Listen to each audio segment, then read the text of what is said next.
ក្មេងតូចឈឺហើយឲ្យបងធ្វើយ៉ាងណាបានត្រឹមតែអានសាធ្វើយ៉ាងណាទៅប្រលឹងទុំដឹងថាអូនឈឺក៏បានត្រឹមតែដឹងព្រមពេលនឹងបងនៅសែនឆ្ងាយបងមិននៅក្បែរអូនគួរថែកាយ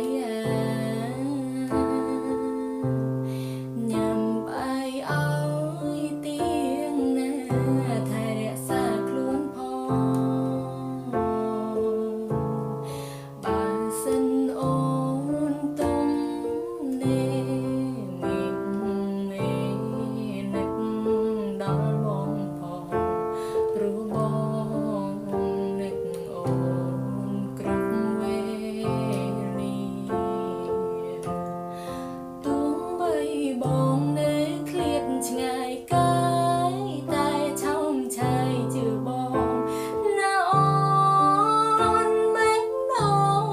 មានតែស្ងួនម្នាក់ទេពីស្អីខំធ្វើការទូក្ដីរងាសង្ឃឹមវេលាមួយបាននៅក្បែរស្រីមកតអូនមកចឹងស្ត្រីរួមនៅមានសុភក្ដី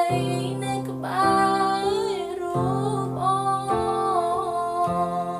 នទោះបីបងនៅឆ្ងាយតែចិត្តមិនដែលណាយឡើយស្មោះស្ម័គ្រនឹងត្រឹមត្រូវនឹកអូនគ្រប់វេលារាល់ថ្ងៃខំធ្វើការប្រាថ្នាពេលបានជួបគ្នាបងចង់អោបរ